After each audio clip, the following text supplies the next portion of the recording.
Bridge City News is on location here at the Calgary Stampede, as some refer to it, the greatest outdoor show on earth. And I'm joined right now by the official opposition leader, the federal Tory leader, Mr. Andrew Scheer. Welcome to Bridge City News. Thank you so much for having me on. It's a pleasure to be here. That's great to have you. Now, Calgary Stampede, is this your first or maybe 21st Stampede? This is my second. Okay. So when I won the leadership last year, it was May 27th, and right away I got invitations to come to Stampede, and I thought, I don't know why it took me so long, but I'm absolutely coming, and came back again this year. It's so much fun. I regret all those years I didn't come.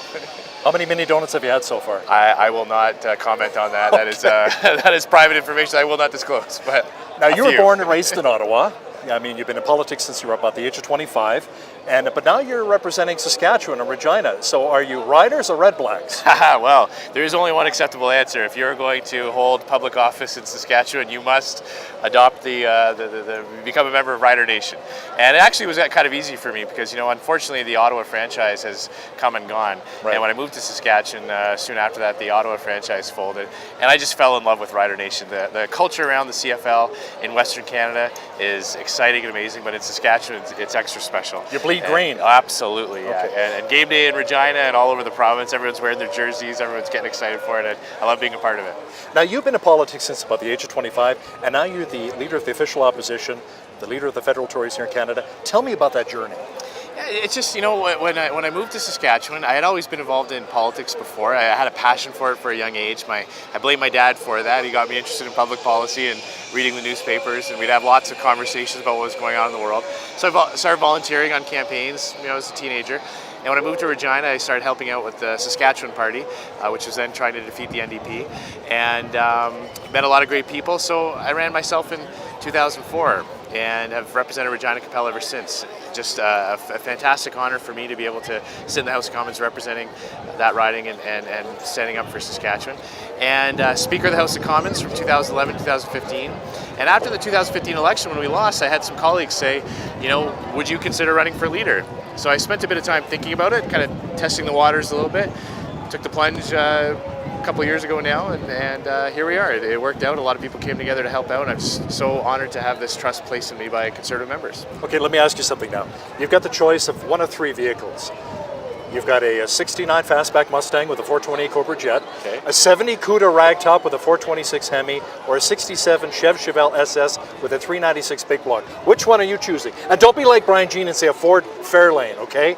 When I asked him the same question. Everything you said after Mustang, I did hear. So I love those cars. Those are so much fun. A friend of mine just got a bit of a classic one, and they are so much fun to drive. They look great, so I'd go with that one. Okay, but a tall guy like me, you're 6'4", it's kind of hard to fit in all the time. Yeah, we are still firmly in, my wife and I say we are in our minivan years. We drive a Dodge Caravan. It's got great legroom for the driver, lots of space for the kids. Now, speaking of vehicles, a lot of Canadians are really upset. They're concerned about thousands of job losses in the auto sector because of the trade war going on. How did we get to this point? It's a good question. Right away when both the Democrats and the Republicans in the U.S. nominated their candidates, we knew both Hillary Clinton and Donald Trump were going to have a more protectionist view. So I believe that was the time for our government, for the Liberal government, to really activate that network of American businesses who depend on trade with Canada. There are lots of them, and we needed to, unfortunately, it took the Liberal government a little bit of time to do that. They're a little bit delayed getting to that part of it. We need to stand up for our industries, but more importantly, we need to make Canada a place that people want to invest in.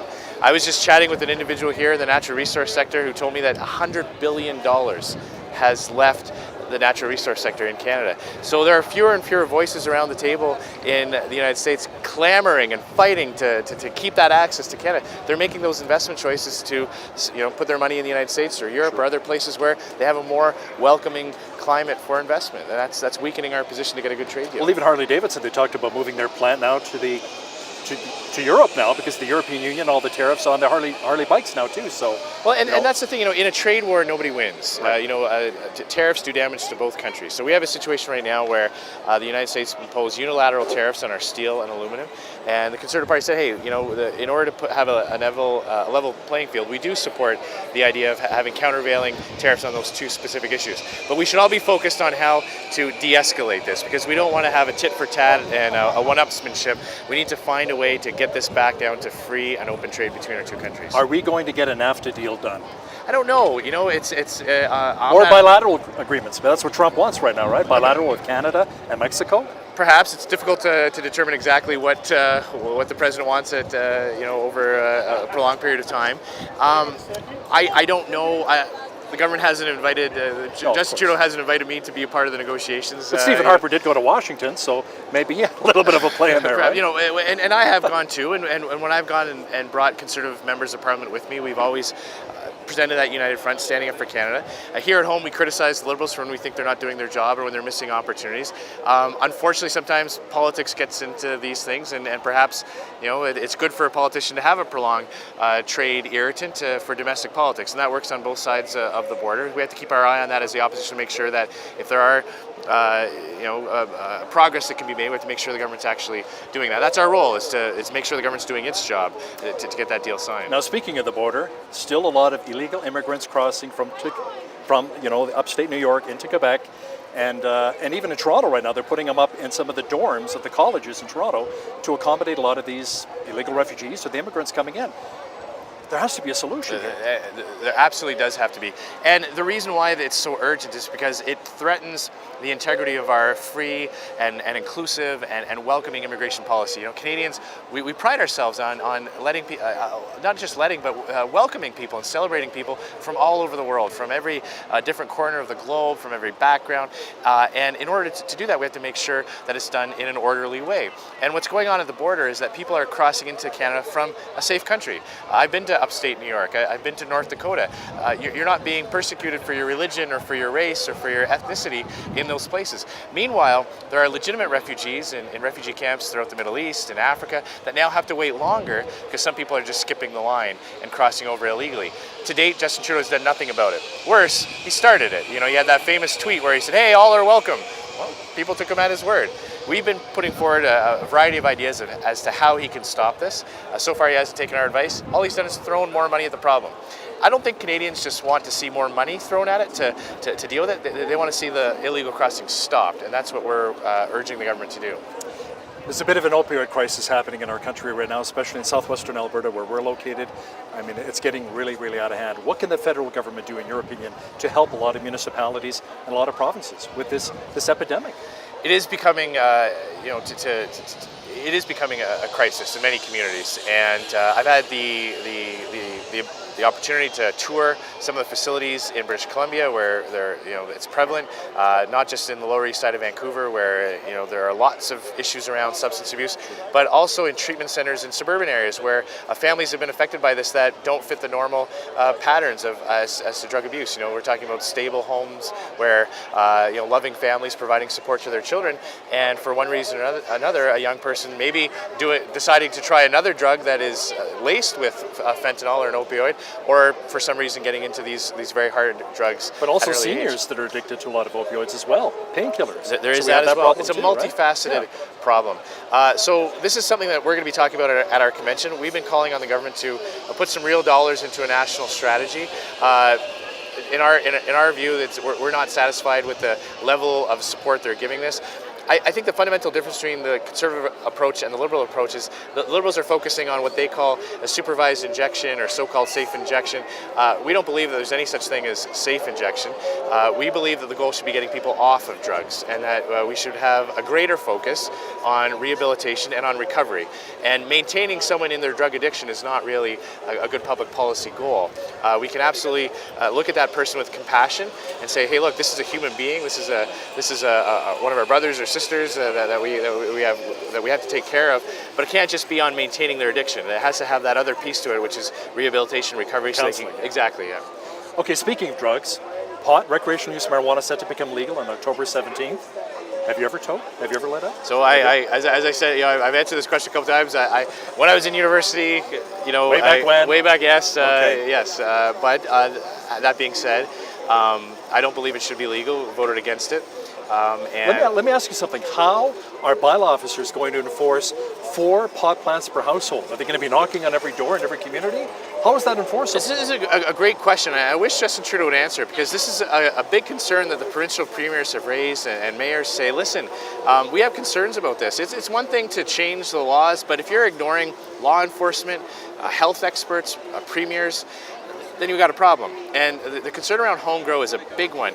All kinds of uncertainty about the rights of landlords to say, hey, listen, this does real damage to this building. This can affect the quality of housing for people living in the same apartment building if people start deciding to go. This is uncharted territory. And our view was err on the side of caution. If you're going to go down this road, which, it was clear public policy debate that we lost, we voted against it, they passed it.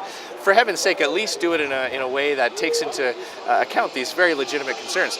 Roadside testing is another big one. I've spoken to many people in law enforcement who say, look, this isn't about penalizing and throwing people in prison for small amounts of marijuana. This is about keeping our streets safe, and this is about the fact that moms and dads with their kids are on these highways every day and every night, and we need to make sure that there's a clear regime around what happens when people use marijuana and then drive. What length of time is required, what's the level. All of these are unanswered, and yet the government plows ahead with it. And what's interesting too, some of the immigration lawyers I've spoken with, they said, if you admit to smoking marijuana at the border, they're not letting you in. It's a big question mark. Right? Yeah. So that's a danger as well.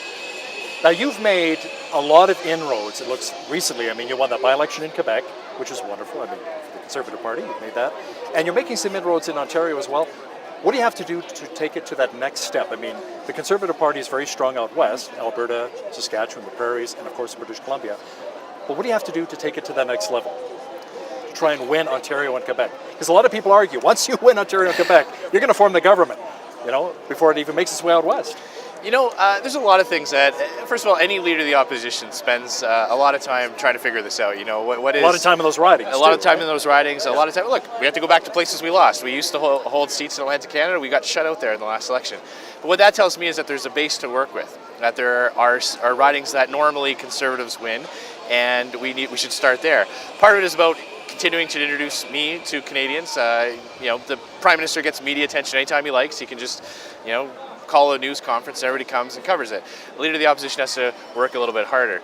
A lot of it is working on those policies and showing Canadians that the Liberal policies, the decisions they've made, the taxes they've raised, the spending they've hiked, and the deficits they've run are having a negative impact on people's lives. That's the first part.